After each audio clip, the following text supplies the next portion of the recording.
Alright, what we're going to talk about in this lecture video is we're going to continue with Chapter 8. In the last lecture video, we practiced writing our null and the alternative hypotheses for these 6 examples right here. And then we left off with the definition of Type 1 and Type 2 error. That's where we're going to pick up in this lecture video today. So let's first read the definition of what a Type 1 and Type 2 error are. And then we can discuss these a little bit. So it says, in a test of hypotheses, a type 1 error is the decision to reject the null hypothesis when it is in fact true. And a type 2 error is the decision not to reject the null hypothesis when it is in fact not true. So for type 1 error, we're rejecting the null hypothesis when it's true, and for type 2 error, we're rejecting the null hypothesis, or we're not rejecting the null hypothesis when it's not true. So let's talk a little bit about what this type 1 and type 2 error mean. First off is this. What we do not mean with the type 1 and type 2 errors is that we're doing some kind of arithmetic mistake, right? What we're saying is that suppose we have some hypothesis, some null hypothesis, and then we also have some alternative hypothesis, just like we did in examples 1 through 6. If we set up our null and alternative hypothesis correctly, and then we take all the correct steps that we're about to learn, we haven't gotten to those yet, but take all the correct steps in determining which one we should reject, or whether we should reject the null hypothesis, or whether we should not reject the null hypothesis. If we do everything mathematically and statistically correct, and we still end up at a wrong conclusion, that's what we mean with either type 1 or type 2 error. So, as maybe a real-world example, suppose that you say, as your null hypothesis, that you think that the average height of students at UNCC is 6'2". And that's your null hypothesis. And like we said in the last video, it's what you believe to be true. And you're going to believe that to be true unless there's convincing evidence to the contrary. So your null hypothesis is that you think that the average height of all students at UNCC is 6'2". Now you're going to go out and you're going to test it. And what you're going to say for this is, you're going to say, and I think we've gone through this example once before, but you're going to close your eyes, you're going to walk outside the building, somehow you're going to manage that with your eyes closed, just go with it here, right? You're going to close your eyes, you're going to walk outside the building. As soon as you get outside the building, you're going to open up your eyes, and the first 50 people that you see, those are going to be the 50 people in your sample, and you're going to use that to determine whether or not your null hypothesis is correct. So you do that, you walk outside, you open up your eyes. As soon as you open up your eyes, a bus full of football players, right? The football team bus pulls up, and they get out, and let's say there's 50 of them on there, and you take them, you calculate out their average height, that becomes your sample, and in your sample, in fact, the average height of those football players comes out to be 6'2". So now you come back and you say, well, my hypothesis was that the average height of all students at UNC Charlotte was 6'2". I took a sample of 50 people, and the sample average height was also 6'2", so therefore my hypothesis is correct. I'm not going to reject my null hypothesis. I'm going to stand by my null hypothesis. So what happened there is this. I think we'll all agree that in fact, in the real world, the average height of students at UNC Charlotte is not 6'2", right? We would be a very, very tall school if that in fact were true. So the average height of all students at UNCC is not 6'2". But what we did in that hypothetical scenario is we did everything correct, but we still arrived at a conclusion that was incorrect. That's what we mean with an error in this situation. So let's talk about exactly what we mean with both type 1 and type 2 error. So a lot of times whenever I was teaching this in the past, a lot of times my students had a difficulty remembering what type 1 error is and what type 2 error is.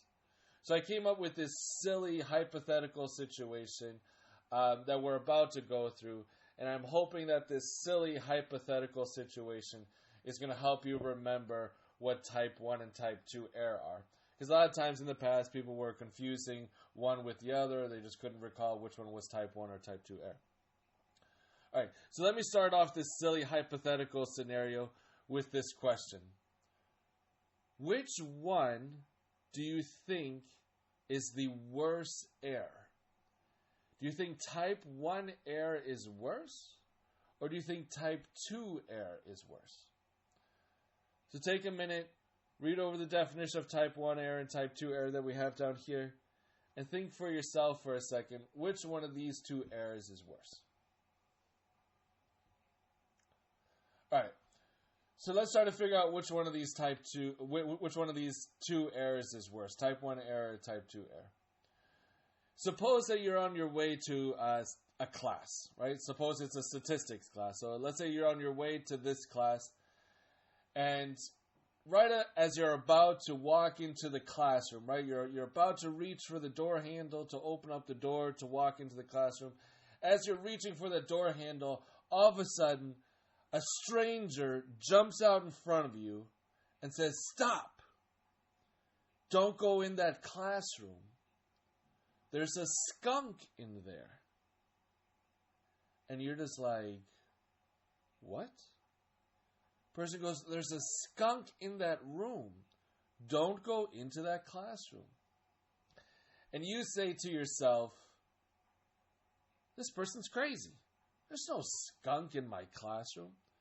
So you go past that person, you open up the door to the classroom, you walk inside the classroom, and in fact, there's a skunk in the classroom.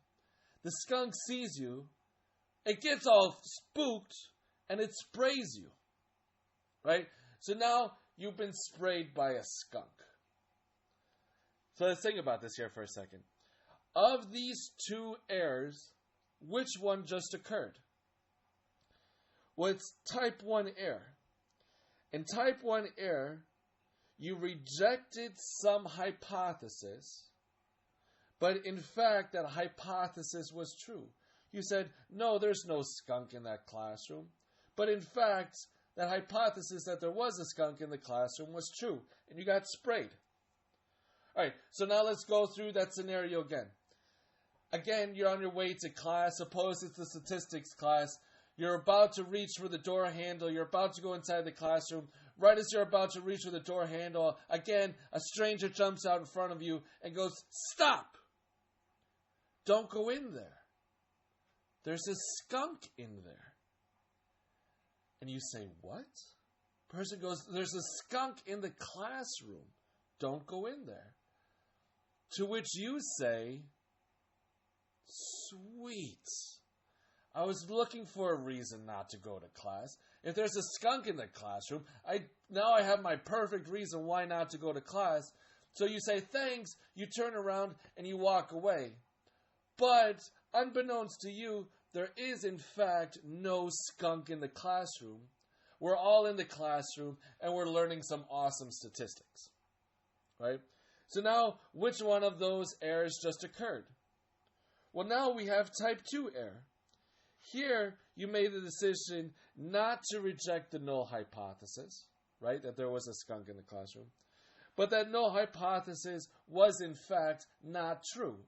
There was no skunk in there, and you missed out on an awesome statistics lesson. So now let me ask you the same question that I asked you at the beginning. Which one of these two things is worse? Getting sprayed by a skunk, or unnecessarily missing one of my awesome statistics classes? Alright, so I'll concede it, right? Getting sprayed by a skunk is a lot worse, right? So here, in that scenario, type 1 error is the worst error to have, right? Getting sprayed by a skunk, by one skunk, is definitely worse than missing a statistics class.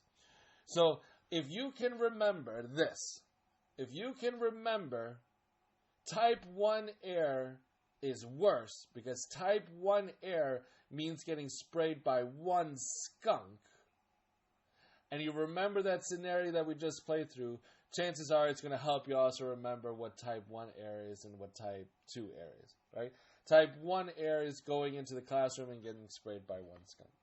Now, like I've said previously, that was just an analogy, and every analogy limps in a certain way. And the way that this analogy is not quite correct is this. Type 1 error isn't necessarily always worse, right? Sometimes having a type 2 error could be worse, just depending on the situation that you're working with.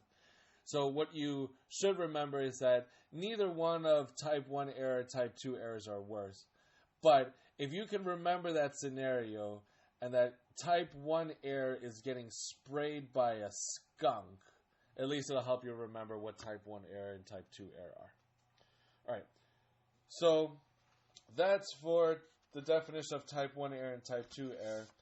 In the past, I have asked homework questions and questions on exams, and there have been questions on the final exams about what exactly type 1 error is and what type 2 error is. So if you can just remember that scenario and that type 1 error is getting sprayed by a skunk, you can replay that scenario in your mind, and usually it helps people remember what type 1 error is and type 2 error is. And then that'll help you get those problems correct as well. Alright, so let's move on to the next page of the notes. We have a couple of different definitions here, but in these definitions we're going to start to see a lot of similarity between what we're doing here in Chapter 8 and also what we did in Chapter 7 for estimation. Let's first read over these two definitions boxes, and then we'll start talking about exactly what these means using these pictures down here. So the definition of a rejection region. The rejection region is an interval or union of intervals such that the null hypothesis is rejected if and only if the statistic of interest lies in this region. The critical value or critical values of a test of hypotheses are the numbers that determine the rejection region. And in the next box, the number alpha is the total area of a tail or pair of tails and is used to determine the rejection region. It is also called the level of significance of a test. So we've seen this stuff before in the second definitions box, but in the first definitions box, we have some new vocabulary words. So let's think about this. Let's go down here to these pictures.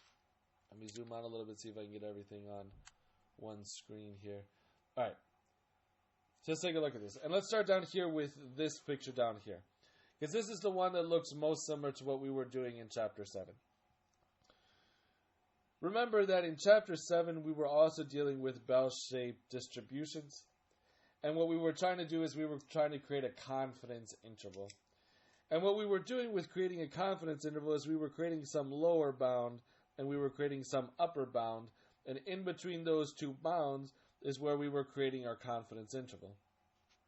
What we also did in Chapter 7 was we always had some confidence level. And remember in Chapter 7, our confidence level always went in the middle part.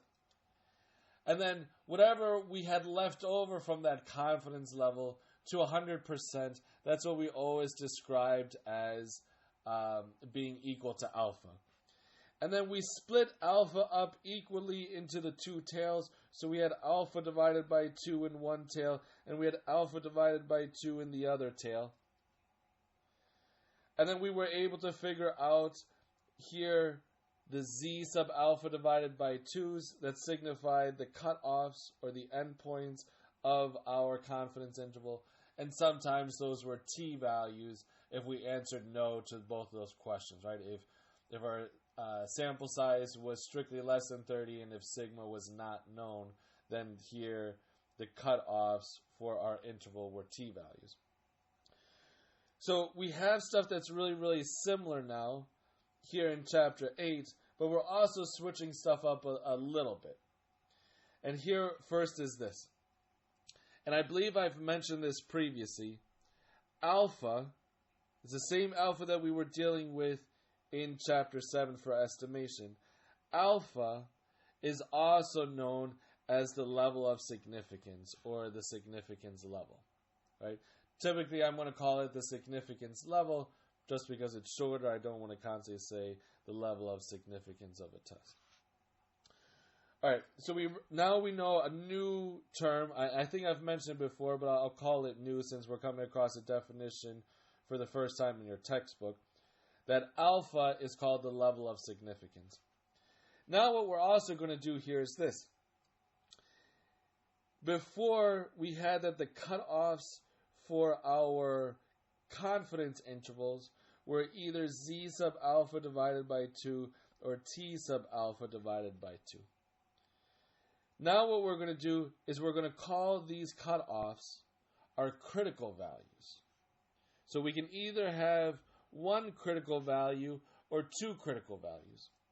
Here what we're going to do for this left-hand side critical value, we're going to use first the letter C, capital C, to signify the critical value. If it's a left-hand side critical value, we're going to call it capital C. But if it's the right-hand side critical value, we're going to call this C prime. So it's like a C with an apostrophe on it. So as you can also see up here, we only have the left-hand side's cut off. So here we're going to call this value the critical value, but it's only going to be designated by C. Over here we have one cutoff, but this one's on the right-hand side of our distribution. So therefore, this is still a critical value, but we're going to designate it by C prime. So the left-hand side one is designated by C, the right-hand side one is designated by C prime. But now let's take a look here. We also have these things which are called rejection regions. So back to the way that we were dealing with in chapter 7, this shaded region here on the left-hand side of our distribution, and this shaded region right here on the right-hand side of our distribution, this is what we're going to know, or start calling the rejection regions. So here we have a rejection region, the shaded portion is a rejection region, and over here we also have a rejection region. Now, technically speaking, we're talking about a number line, right? You can think about this x-axis right here as being the number line. So therefore, we have a rejection region that goes from here all the way up to positive infinity, and we have a rejection region that begins here and goes all the way down to negative infinity. So if you want to write this into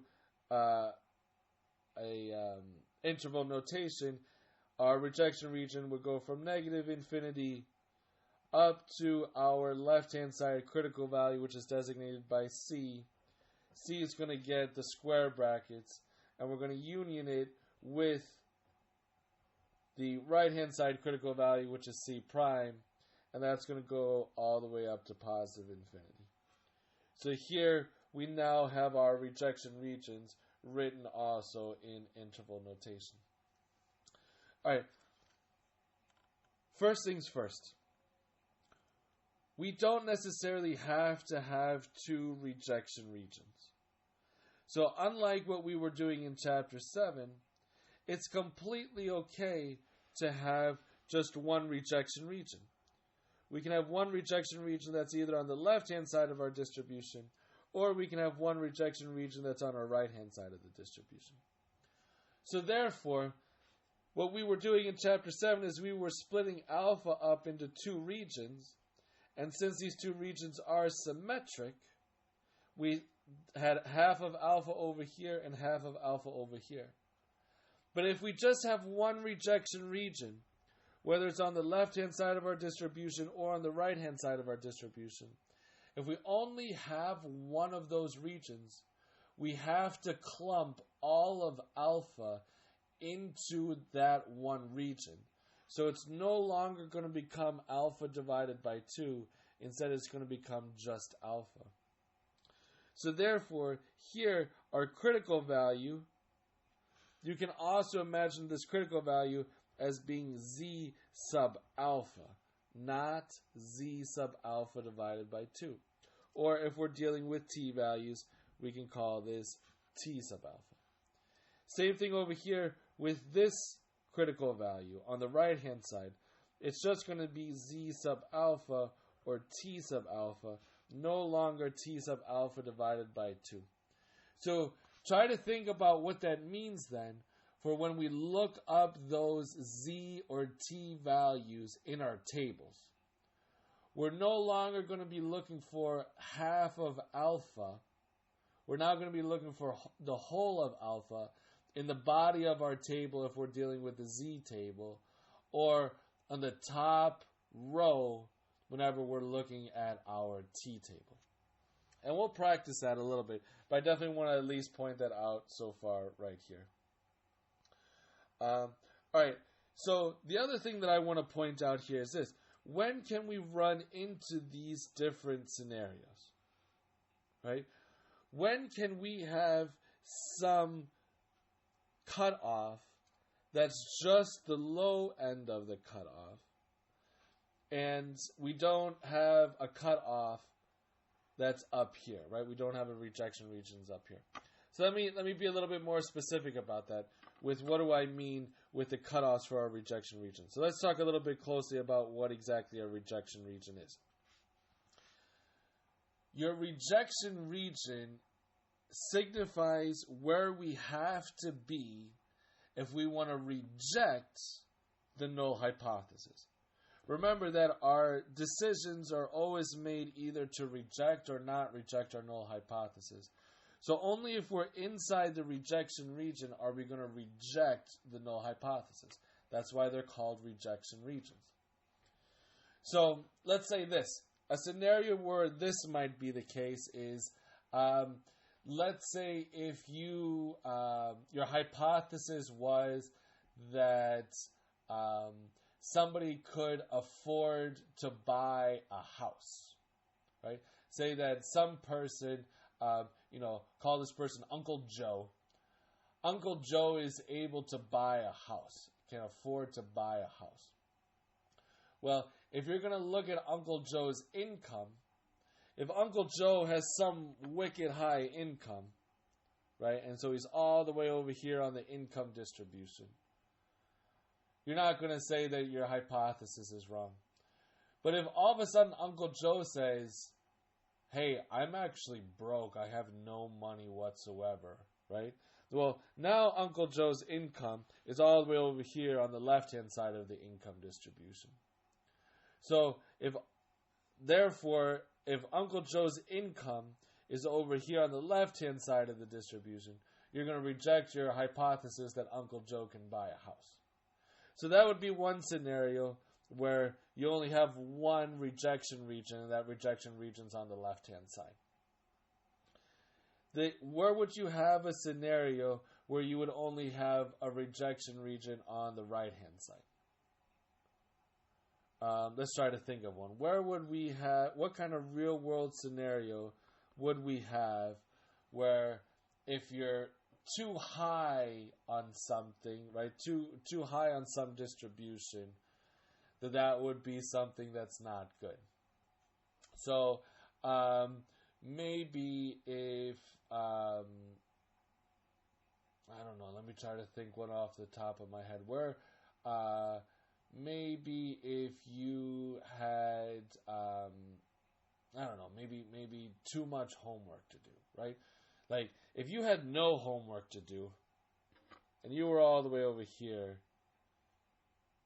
chances are, on an average day, you wouldn't complain, right? No homework today means I can go outside and I can enjoy the weather, right? But now, if you had a whole lot of homework, now that wouldn't be a good thing, right?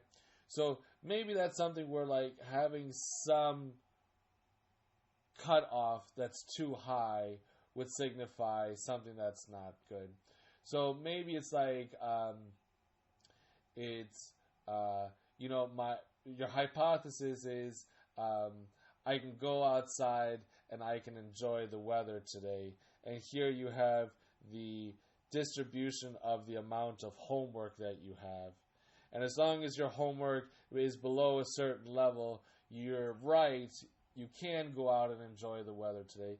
But once your homework gets to be above a certain level, you're just like, no, I just don't have time. I have to go and do some homework. So that's where you would reject your hypothesis, right?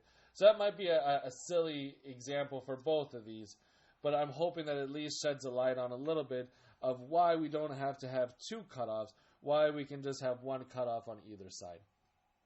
And maybe for this one right here, a real world scenario where you might have two cutoffs might be something like your blood pressure. Say, let's suppose that you say, I have healthy blood pressure, and as long as your blood pressure falls somewhere in between here, you're good to go.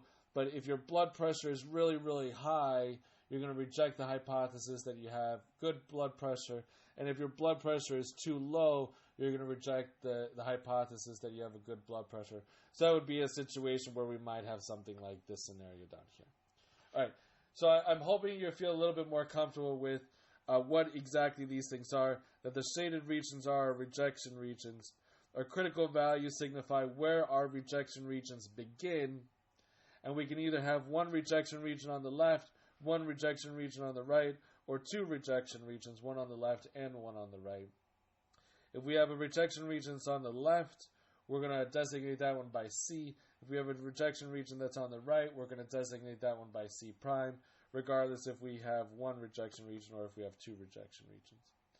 And lastly, the significance level is just a synonymous term for what alpha is. All right. So let's, before we go on to this next definitions box, I want to point out one last thing, and this is something I haven't talked about up here yet. But here, I also included the alternative hypothesis for when we would have these rejection regions. So again, let me take a closer look at these alternative hypotheses. Here we have mu, and mu is our parameter. Here we have some math symbol, and here we have this thing called mu naught.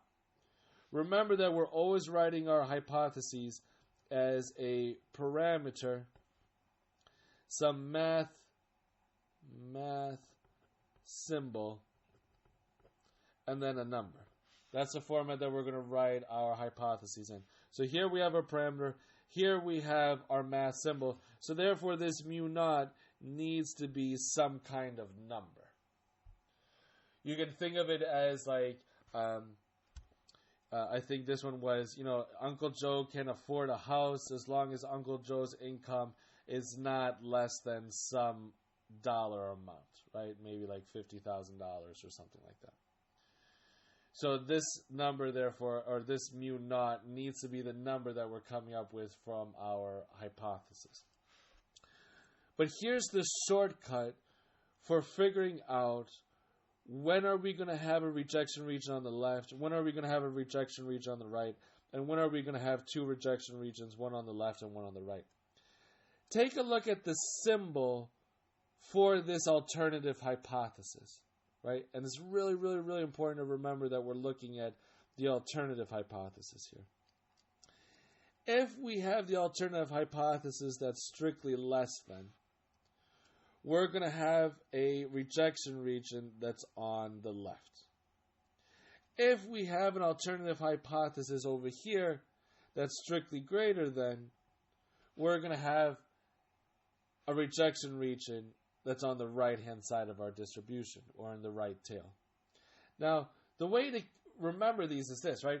And if you remember back on the previous page, those 6 examples that we've done, we know how to write our null and alternative hypothesis now. We've practiced that.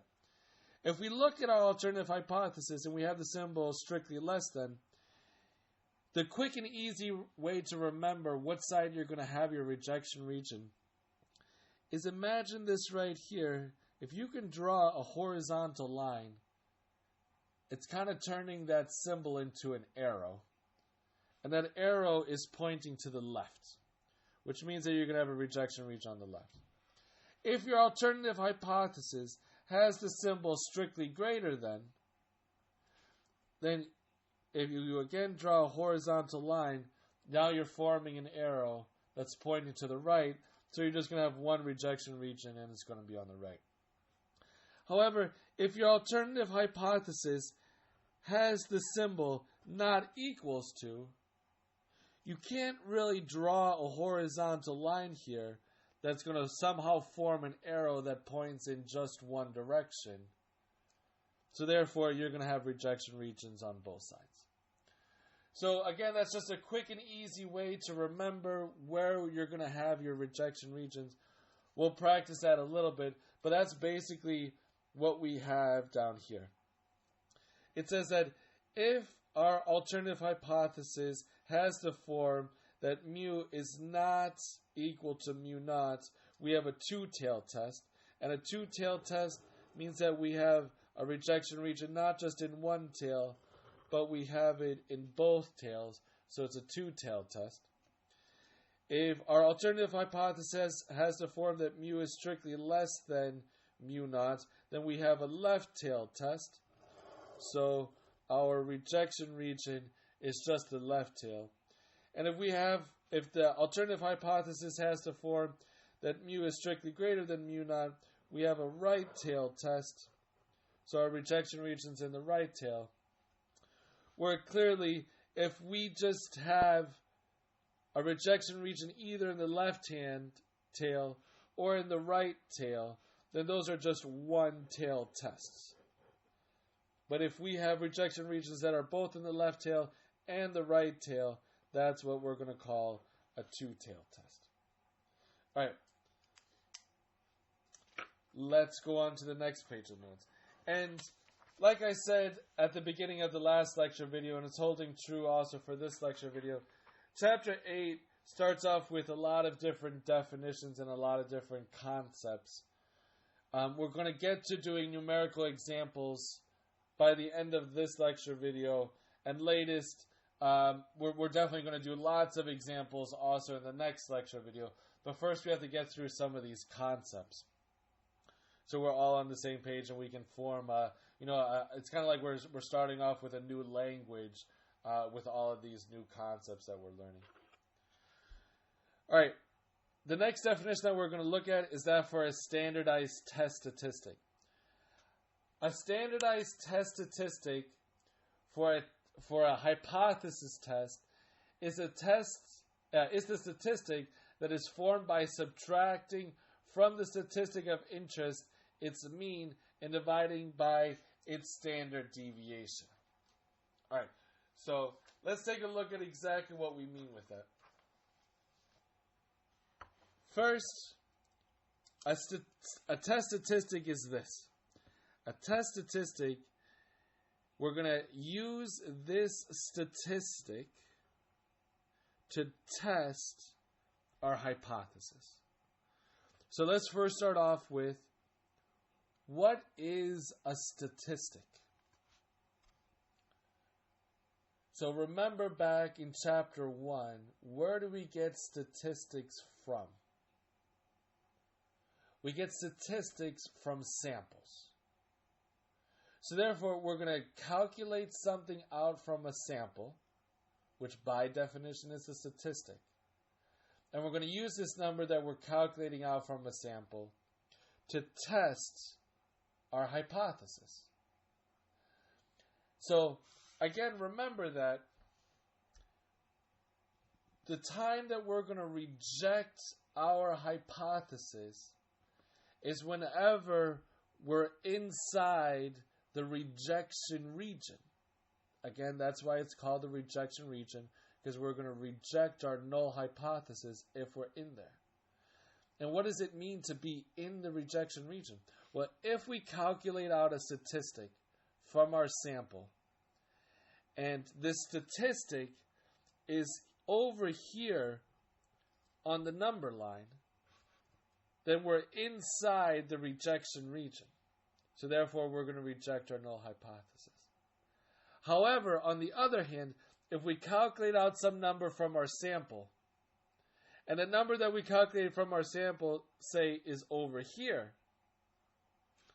Well, now we're no longer in the rejection region, so we're not going to reject our null hypothesis. So what we're going to do is we're going to start taking numbers from our statistic, taking numbers from our sample. We're going to calculate out a statistic. We're going to see where we fall on the number line. And if we fall on the number line in a way that we are inside the rejection region, we're going to reject our null hypothesis. So let's see how we calculate out this statistic.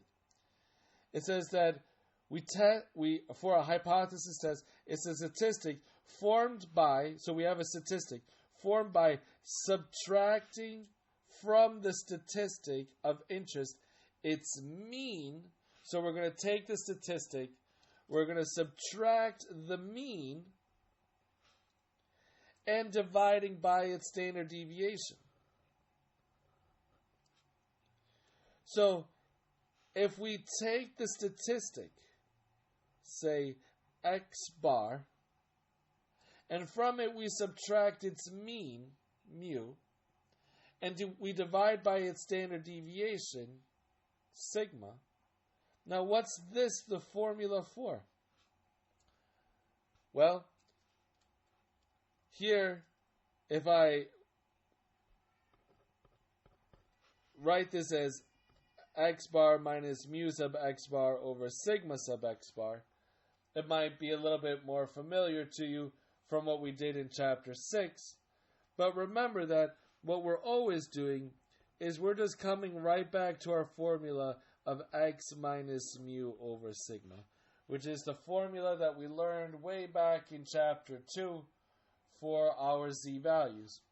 So basically what we're going to do is we're going to calculate out a test statistic, and because we're going to make this into a z value, or as we'll see here in a minute, also a t value, we're going to call this right here our standardized test statistic, which is really getting us down to what we have down here in this box and also on the next page in our notes. But first off is this. We're looking at the standardized test statistic for a large sample hypothesis test concerning a single population mean. So whenever we're looking at large samples for mean, remember that back in chapter 7, if you said that n was greater than or equal to 30 when we were dealing with means, we said that that means that we have a large sample. And when n was greater than or equal to 30, when we answered yes to that question, we always just used z values. So that's what we have right here. We have z values. But what happens, and I'm going to go to the next page of the notes here. What happens if we answered no to whether or not we had a large sample, right? Whether or not n was greater than or equal to 30. Then we said that we had a small sample. And if we had a small sample, if sigma was still known, we would still use z values. But if sigma was not known and we had a small sample, now we're going to be using t values. So these, what might look like 4 formulas, is really just the exact same concept that we were using back in chapter 7.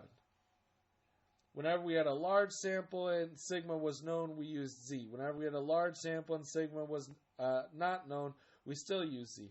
But when we had a small sample and sigma was known, we used z. But when we had a small sample and sigma was not known, so here we're answering no to both of these questions, now we just use t values.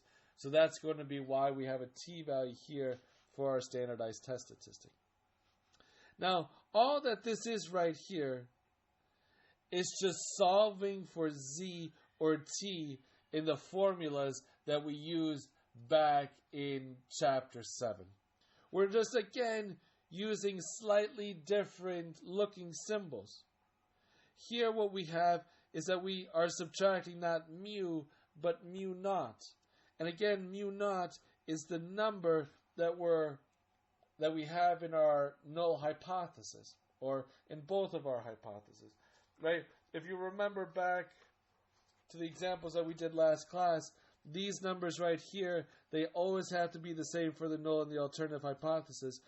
These numbers here, these are mu naughts, right? So this number, this is mu naught. The 15 pounds, that is mu naught. So that's what we're going to start plugging into these formulas here. All right. Let's go on to the next page of notes.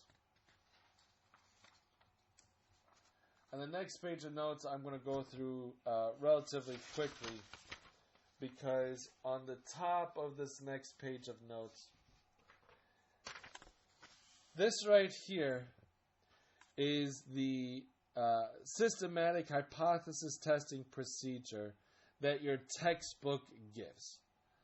I follow a slightly different approach, but just for completeness purposes, I included the steps that your textbook says to take whenever you're calculating out or determining whether or not you should reject the null hypothesis or not. So I just include these here. That's all I'm going to say about that. If you want to read it, that's good for you. But I'm going to follow a slightly different approach. But one of the things I do want to point out on this page is this. We're going to first talk about two different methods that we're going to use for hypothesis testing. Method number one, we're actually going to learn 3 of them, but we're going to first practice 2 of them. The first method that we're going to use is that we're going to convert everything to the units of the problem. So suppose you said that you think that the average height of students at UNCC was 60 inches. Seems rather small, but we'll go with it. 60 inches. Well, then what we're going to do is we're going to convert everything in the problem to inches. If you say that the average drink that you consume has 10 grams of sugar in it, now you're going to convert everything in the problem to grams of sugar. So here, that's what I mean with method number one. We're going to convert everything to the units of the problem, if it's inches or grams of sugar or what have you. Method number 2 is we're going to leave everything in terms of z values or t values. So if you say that you think that the average height of all students at UNC Charlotte is 60 inches, we're going to convert that 60 inches to a z value, and we're going to plot that z value on a number line to see where it is on that number line. Then we're also going to calculate out our test statistic to see if we fall into our rejection region or not. So here, we could be converting it to z values, or again, if we answer no to those 2 questions, we'll be converting them to t values. But these are the 2 different methods that we're going to practice. All right, so that's all I'm going to say about this page of notes. Let's go on and take a look at some of these examples. All right, so here's our basic hypothesis testing examples. It says, the recipe for a bakery item is designed to result in a product that contains 8 grams of fat per serving. The quality control department samples the product periodically to ensure that the process is working as designed. Suppose that it is known that the population is normally distributed with a standard deviation of 0.15 grams. A sample of size 5 is taken with a mean of 7.65 grams. Construct a rejection region for the choice of alpha being equal to 0.1 and interpret your results. All right, this seems like a lot, right? It seems like they're throwing a whole lot of information at us here. But what we're going to see is that there are going to be a lot of steps in solving this problem. But a lot of the steps that we're going to do in solving this problem is really similar to what we did in chapter 7. So don't let all this stuff spook you out too much. But let's start off this example, just like I started off every example so far, and that's this. How do we know that this is a chapter 8 question? Right? That's one of the most commonly asked questions that I get. You're going through a test. It doesn't say next to the test that, hey, this question's from chapter 8, this one's from 7, this one's from 6, this one's from 9. How do I know that this is a chapter 8 question? How do I know that I need to do a hypothesis testing? Well, one giveaway for this is that you're constructing a rejection region. Whenever you're constructing a rejection region, again, the rejection region is to determine whether or not we're going to reject the null hypothesis or not. So therefore, if we're constructing a region for rejection of a hypothesis, we know that we're doing hypothesis testing. And the only chapter that we're going to do hypothesis testing, at least so far, is a chapter 8 question. So now we know that we're in a chapter 8 question. All right, now, how do we start off our chapter 8 questions? How do you think we're going to start off our chapter 8 questions? What's really the only examples that we've done so far in chapter 8? Our first step is going to be to write our null and our alternative hypothesis. So we can think of this right here as being step number 1. So let's see if we can write our null and our alternative hypothesis. Whenever we're trying to write our null and alternative hypothesis, how do we start? We're going to ask ourselves those 3 questions. That's what we did with those 6 examples earlier in this chapter. And what's the first question that we ask ourselves? Is there a statement which contains equality? So let's go through this here and see if there's a statement about the parameter that contains equality. And it says, the recipe for a bakery item is designed to result in a product that contains 8 grams of fat per serving. So that's exactly 8 grams of fat per serving. So therefore, what they're saying here is that these pastry items should have exactly equals to 8 grams of fat. And since that is a statement which contains equality, that becomes our null hypothesis, equal to 8 grams of fat. So we can also think that, right, and this is just a general rule, that we can kind of think of it as we already used up that one sentence because we've used all the information in that sentence. All right, let's go on. Suppose the quality control department samples the product periodically to ensure that the process is working as designed. That doesn't tell us anything. All right, so you have some people walking around and making sure everything's good. All right, sounds good. Suppose that it is known that the population is normally distributed with a standard deviation of 0.15 grams. Well, it's talking about the population, but it's talking about the standard deviation. So that's not really helping us out at all, right? It doesn't tell us anything about being greater than or less than or not equal to 8 grams. And a sample of size 5 is taken. I'm not going to even finish that sentence because now we're talking about a sample. And here's just telling us to construct a rejection region and interpret our results. So therefore, do we have a statement which does not contain equality? And the answer to that is no. We do not have such a statement.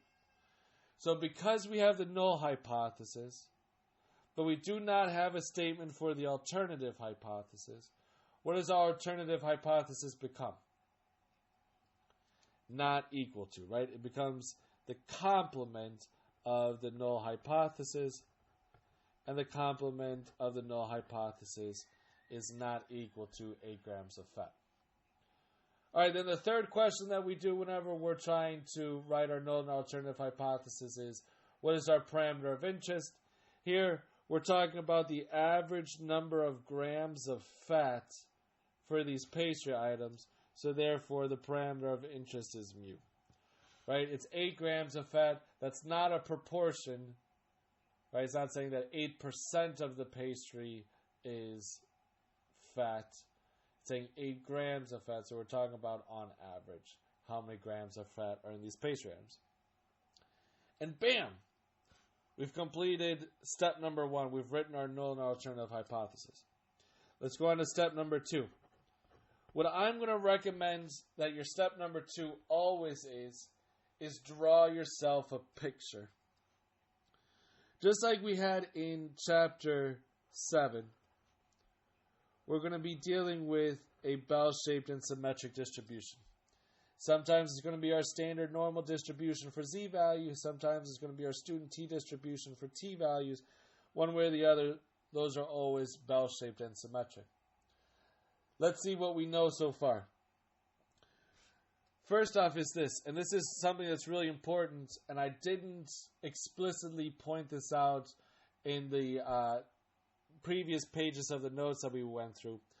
But one of the things, and this is also slightly different from what we were doing in chapter 7, is here we're going to center our distribution on our hypothesized value. So whatever number we have over here, that's where we're going to center our distribution. Now, remember again, what's the symbol that we're using for this number?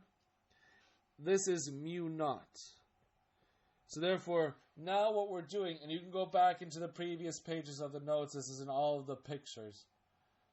The distribution is centered on our hypothesized value. This is different than from what we were doing in chapter 7, because in chapter 7, we always had these distributions centered on the true population mean. Now we're switching it up. We're centering this distribution on our hypothesized value. That's a small technical difference. Just try to remember that we're centering it on mu naught, not on mu. All right. So what are we doing now? We have our distribution centered on mu naught. Now one of the things that we need to know is where are our rejection regions? And what tells us where our rejection regions are? Try to remember. How do we determine where our rejection regions are? How do we determine how many rejection regions that we have and where they are? We look at the alternative hypothesis. And this is so extremely, extremely, extremely important. We always look at the alternative hypothesis to determine how many rejection regions we have and where they are. Remember, if we have strictly less than and strictly greater than, we can draw a horizontal line, and that's going to form arrows to tell us where our rejection regions are. This one's going to be on the left, this one's going to be on the right, but if we have not equals to in our alternative hypothesis, like we have here, we can't just draw a horizontal line to form an arrow that points in one direction, so therefore we're going to have rejection regions on both sides. We're going to have a rejection region on the right-hand side and a rejection region on the left-hand side, because our alternative hypothesis is not equal to. What's the thing called that signifies where our rejection region begins? What's the value called that signifies where our rejection region begins? It's the critical value. The critical value signifies where our rejection regions begin. And what's the symbol for the critical value? It's capital C. The left-hand side critical value gets capital C, and the right-hand side critical value gets what? Capital C prime. All right. Now, what else can we also say about our rejection regions? Our rejection region, just like we had in chapter 7, we're going to put alpha into our rejection regions. Because we have 2 rejection regions in this example, and because our distribution is symmetric, we're going to put half of alpha over here and half of alpha over here. Again, what is a synonymous term for alpha? is the significance level. So half of our significance level is going to come over here, and we're going to put half of our significance level over here. Here we're saying that alpha in the problem is equal to 0.1, so therefore over here we're going to get 0.05, and over here we're going to get 0.05.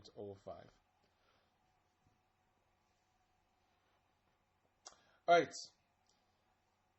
now what can we still figure out for our picture here? Well, not a whole lot, right? Because we don't know whether or not these critical values should be z values or t values. There's not a whole lot of stuff that we can still add up here. So far we're pretty much finished with step number 2. Let's go on then to step number 3. Step number 3 is going to start to look really, really familiar to you. Because step number 3 was how we started off the Chapter 7 questions. And how did we start off the Chapter 7 questions whenever we were dealing with means? Those two questions. Is n greater than or equal to 30? And is sigma known? So let's do it. Is our sample size greater than or equal to 30? The answer to that is no. We have a sample of size 5. So here we're going to answer no to this question, and we're going to say that n is equal to 5. Is sigma known?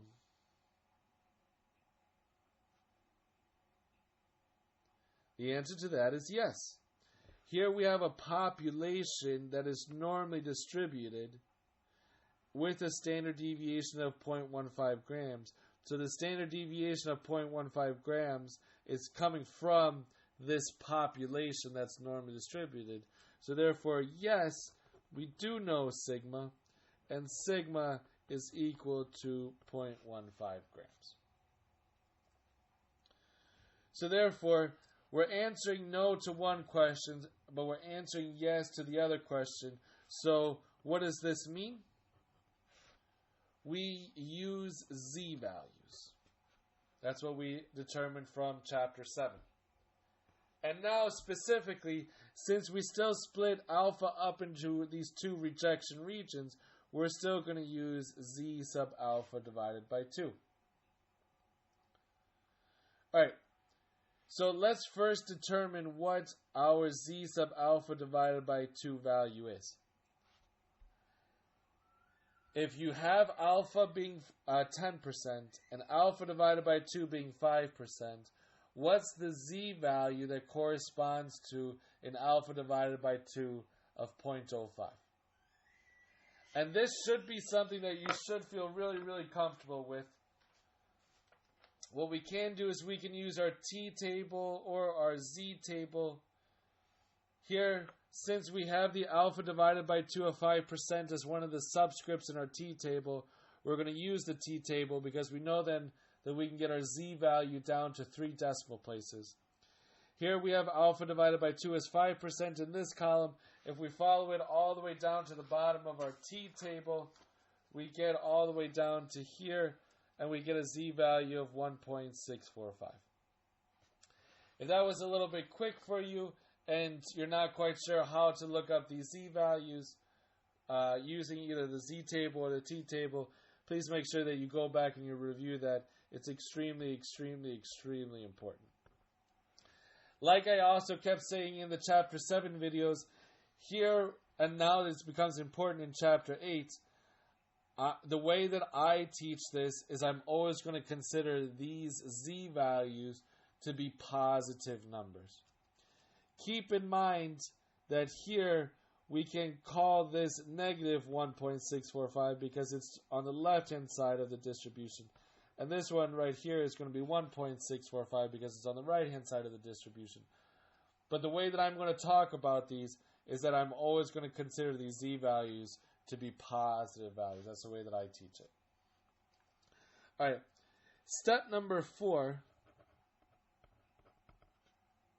is going to be to convert our critical values from z values to grams of fat. because what we're doing right here is we're doing method number 1, I don't want to consider these critical values to be z values. Instead, I want to figure out what these critical values are in terms of grams of fat. So therefore, I need to calculate out what my left-hand side critical value is, and I also need to calculate out what my right-hand side critical value is, or I need to calculate out what C is and what C prime is. Now the way that we're going to calculate these out is this. We're going to have mu naught minus z sub alpha divided by 2 times sigma divided by the square root of n. And here I'm going to have mu naught plus z sub alpha divided by 2 times sigma divided by the square root of n. Now you're probably just like, whoa, wait a second. Where did these formulas all of a sudden come from? They kind of look similar to something I've seen before. They kind of seem a little bit familiar. But where did these formulas come from? Remember what we were doing back in chapter 7 for confidence intervals. What did we always have? We had x bar plus or minus z sub alpha divided by 2 times sigma divided by the square root of n. That's one example that we always had. Remember that what I kept saying in chapter 7 was our basic setup whenever we're dealing with means is this. Here we're going to determine whether or not we're putting z's or t's, and up here we're always, in our numerator, we're always going to have some standard deviation, whether we're using sigma or s. Here I simply just went to straight up z values, and here I went to sigma. But here we always had plus or minus. And what did this do? Well, if we did the minus portion, that figured out what our left-hand side cutoff was for our confidence interval. And if we did the plus, we found out what the right-hand side was of our confidence interval. Or another way of saying that was this right here is x bar minus z sub alpha divided by 2 times sigma divided by the square root of n. And over here, to find the right-hand side one, we had x bar plus z sub alpha divided by 2 times sigma divided by the square root of n. This is what we did in chapter 7. Well, we're doing something here really similar. If we're trying to figure out the critical values, instead of the cutoffs for our confidence interval, we're still taking some value that we're considering. In chapter 7, it was our sample mean. Here it's our hypothesized value. But to find our left-hand side critical value, we're subtracting z sub alpha divided by 2 times sigma divided by the square root of n, just like we did in chapter 7. And in order to find our right-hand side critical value, c prime, we're just adding z sub alpha divided by 2 times sigma divided by the square root of n, just like we did in chapter 7 to find our right-hand side cutoff for our confidence interval. So we're doing stuff that's really similar to confidence intervals in chapter 7. But now we're just breaking up this one formula into 2 separate parts, depending on whether or not we're going to calculate out our left-hand side critical value or right-hand side critical value. And here I said sigma because we know sigma, but just like in chapter 7, if we don't know sigma, we'll just use s here instead. Here we're using z values because we said we're using z values, but just like in chapter 7, if we're answering no to both of these questions, then we're just going to use t values here instead. But for this problem, we have these 2 formulas. All right, let's see if we can plug some values into this formula. What is mu naught?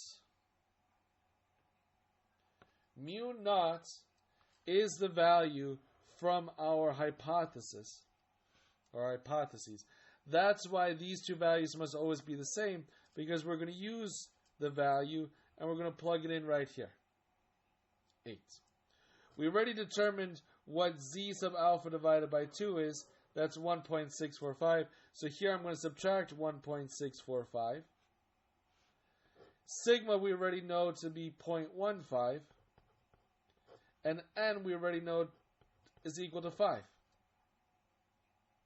I can do that for the same thing for our right-hand side critical value, C prime, but now it's going to be 8 plus 1.645 times 0.15 divided by the square root of n. So that's why here it's important that we're considering this z sub alpha divided by 2 number to be positive, because here we're subtracting a positive number and here we're adding a positive number. If these were negatives, then we would be subtracting a negative number, which would then turn into positive. And here we would be adding a negative number, which would then be negative. So then our numbers would be flat, because this one right here would be smaller than this one over here. So if you do this arithmetic, you're going to get 7.89. And here, if you do this arithmetic, you're going to get 8.11. These right here are grams of fat. So now we've just converted our critical values to grams of fat. Here this is 7.89 grams, and here this is 8.11 grams. And all I was saying here before is z sub alpha divided by 2 was a negative number, these two numbers right here would be flipped, right? That they would somehow be flipped, and then we would have them flipped on this graph up here. But if you have 8.11 over here on a number line, 7.89 should not be above it on a number line.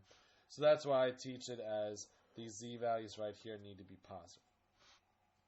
Alright, so far we've gotten through these 4 steps, and we've determined what our critical values are.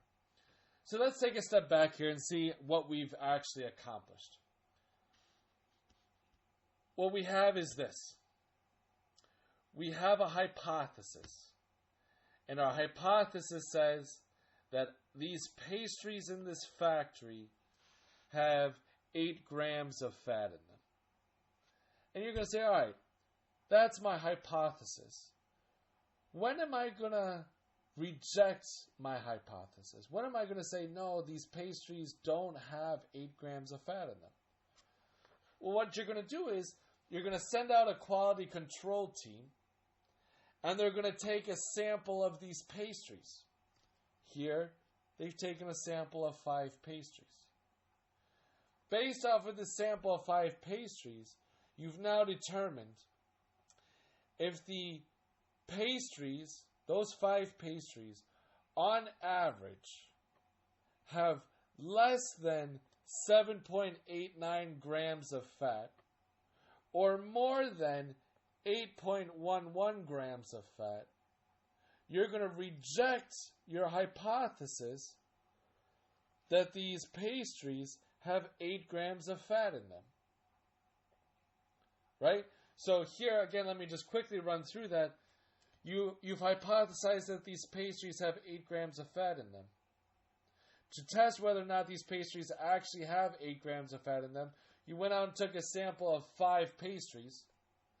If these 5 pastries, on average, have less than 7.89 grams of fat, or more than 8.11 grams of fat, which means that you would either be in this rejection region over here, or in this rejection region over here, then you're going to reject your hypothesis that you have 8 grams of fat per pastry. If instead these five pastries have, say, 8.01 grams of fat, 8.01 grams of fat, now you're going to be somewhere in this region, so therefore you're not going to reject your null hypothesis because you did not fall into the rejection region. So now, the thing that we need to determine is how many grams of fat do these 5 pastries have on average? So you're looking for the average grams of fat in these 5 pastries. Well, these 5 pastries are our sample. So you're looking for the average of our sample which is just our sample average. The sample average is given to us by what symbol? X bar. And in this problem, what is the sample average equal to? Here it tells us a sample of 5 is taken with a mean of 7.65 grams. So therefore, X bar is equal to 7.65 grams. Alright, so to try to jog our memory about a new vocabulary word that we learned, this right here is a statistic. We're going to use this statistic to find out where we are on this distribution, if we're in the rejection region or not. So therefore, we're going to use this statistic to determine if we reject our null hypothesis. So this number, this is our test statistic. That is our test statistic. So let's see. Where does 7.65 grams fall on this number line? Well, 7.65 is definitely less than 7.89. So we're going to be to the left of 7.89. So 7.65 might be somewhere like right here. 7.65. So therefore, 7.65 is in the rejection region.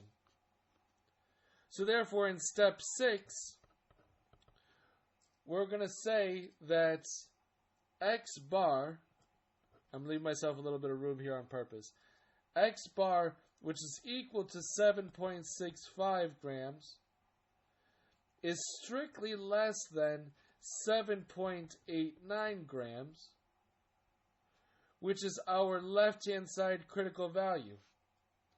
And therefore, we are in the rejection region. So I'm going to say, since X bar, which is 7.65 grams, is less than 7.89 grams, we are in the rejection region, and therefore we reject the null hypothesis that mu is equal to 8 grams of fat. So, since X bar is strictly less than our left-hand side critical value, we reject our null hypothesis that mu is equal to 8 grams of fat. Unlike Chapter 7, I'm not going to encourage you to memorize this sentence for the interpretation, because the sentence for this interpretation is going to change as we go from problem to problem. But there's also less of a possible pitfall, that you use the word probability instead of confidence. So we should be good to go to formulate a different interpretation sentence with each problem. Alright, so to highlight what we've done so far in this problem, and we're going to move on here to method number 2 before we end this lecture video. But what we've done is this. We left everything in terms of the units of the problem. We started off with grams of fat. So therefore, we also converted the z value, the z sub alpha divided by 2 that we've looked up in Chapter 7 a lot. We've converted those to grams of fat. So instead of using z values of 1.645 and z value of negative 1.645, we converted those things into grams of fat. And then we also had our test statistic in terms of grams of fat. And then at the end, we compared grams of fat to grams of fat. So everything that we did, we always took it down to grams of fat.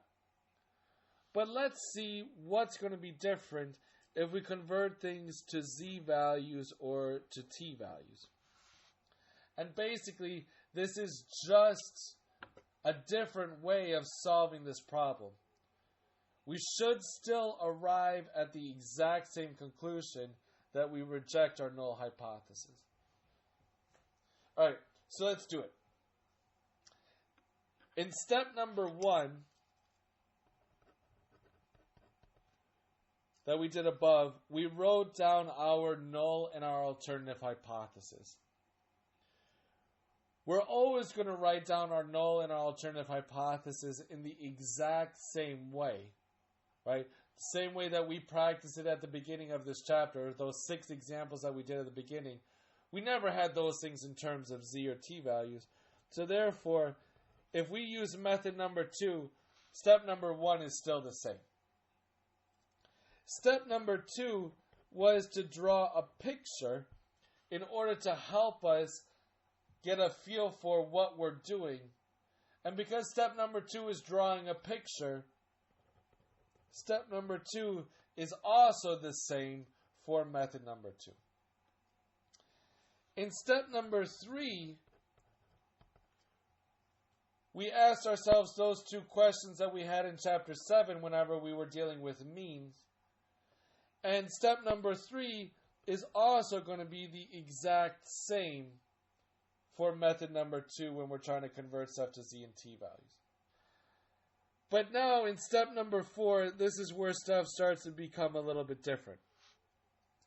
Remember that the objective of method number 2 is to convert everything in terms of z or t values. Here we're using z values because we answered yes to at least one of these questions.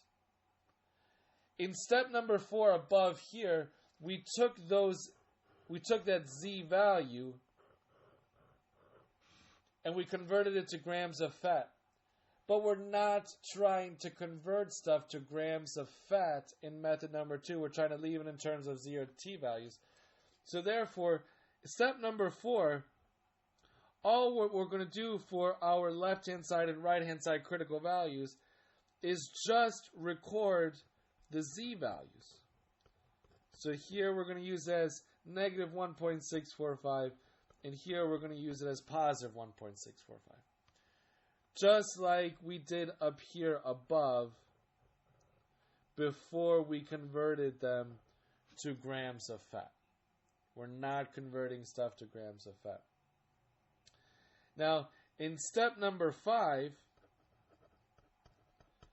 what we did above is we said that this test statistic was in grams of fat, so we could leave it.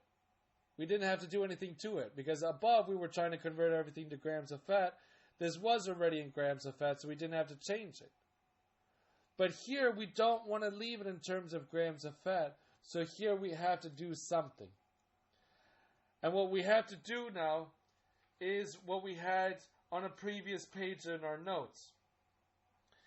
Here what we have is we have a small sample, but we know sigma.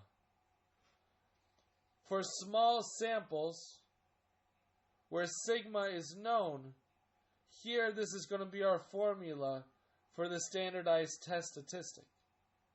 So I'm going to use this formula right here, and I want you guys to know where I'm getting this from in the notes. As you see, once we start going through a lot of these examples, figuring out what our test statistic formula is going to be relatively straightforward. It's going to become second nature to you. But I at least want to point out right now where I'm going to get this formula from. So I'm using the formula z is equal to x bar minus mu naught divided by sigma divided by the square root of n. So let's plug values in here. We said that x bar, we already said that that was 7.65. Mu naught is what? Mu naught is the hypothesized value that we have. So that's 8 grams of fat. Sigma, we already said, was equal to 0.15. And little n, we said, was our sample size, which is equal to 5. If you do this arithmetic, this comes out to negative 5.217. Negative 5.217. So this now, in step number 5 above, we were looking at x bar, and we said that this was our test statistic. Now that we've converted it to a z-value, this becomes our standardized test statistic. So whenever we leave it in the units of the problem, we call it a test statistic. Whenever we convert it to either a z-value or a t-value, this becomes our standardized test statistic.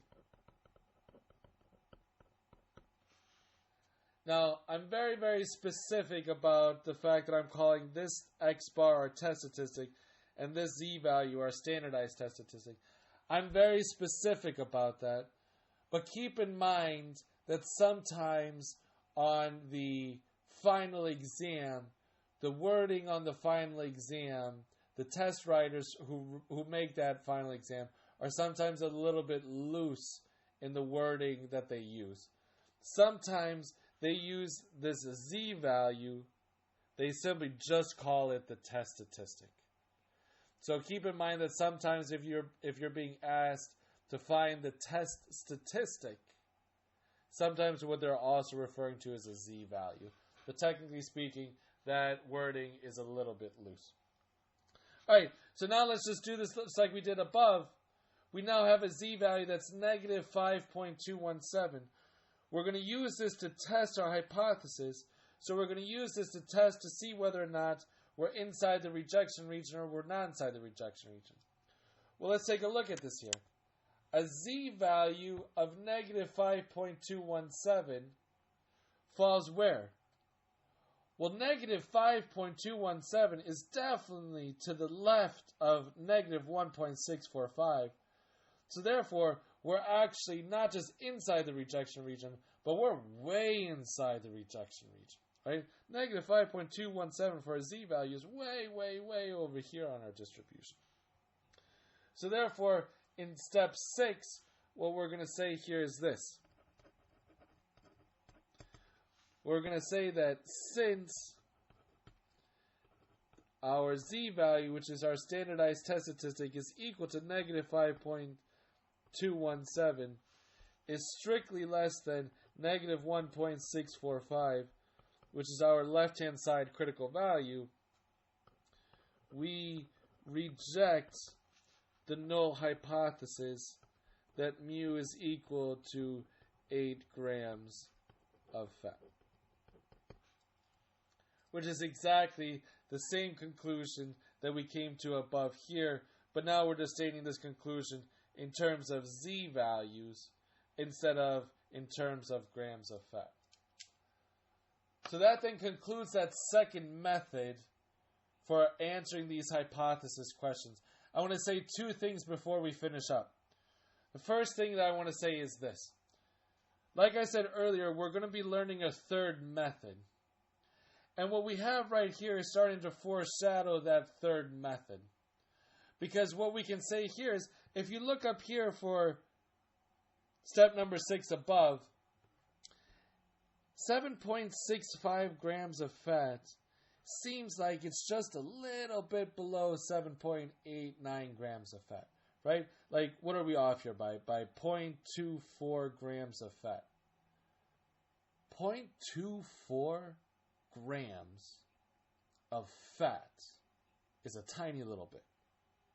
So it seems like we're just barely within inside the rejection region.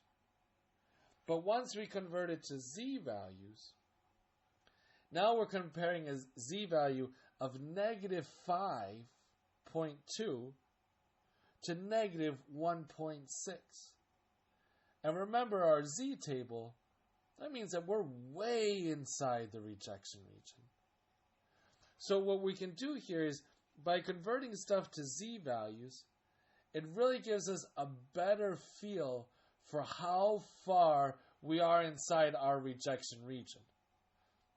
And we're going to use that to determine later how strongly we can reject our null hypothesis.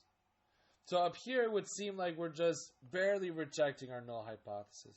But once we convert it to z-values, Now we can actually say, no, we're really strongly rejecting our null hypothesis. And that's what we're going to use a little bit in the third method. All right, but for that, we'll finish up this lecture video, and we'll start here. We're going to use these exact same steps in the next couple of examples that we're going to do. I'm going to pause it here, review these steps, because once we go to the next examples in the next lecture video, I'm going to go through these steps obviously a lot quicker. We're going to get to the point where we're going to be able to answer this portion up here, right, using one of these methods. We should be able to answer a question like this in about 3 to 4 minutes. And obviously we used a lot longer than 3 to 4 minutes for this example, but it's also the first one that we went through. So review these steps, and we'll start speeding stuff up in the next lecture video.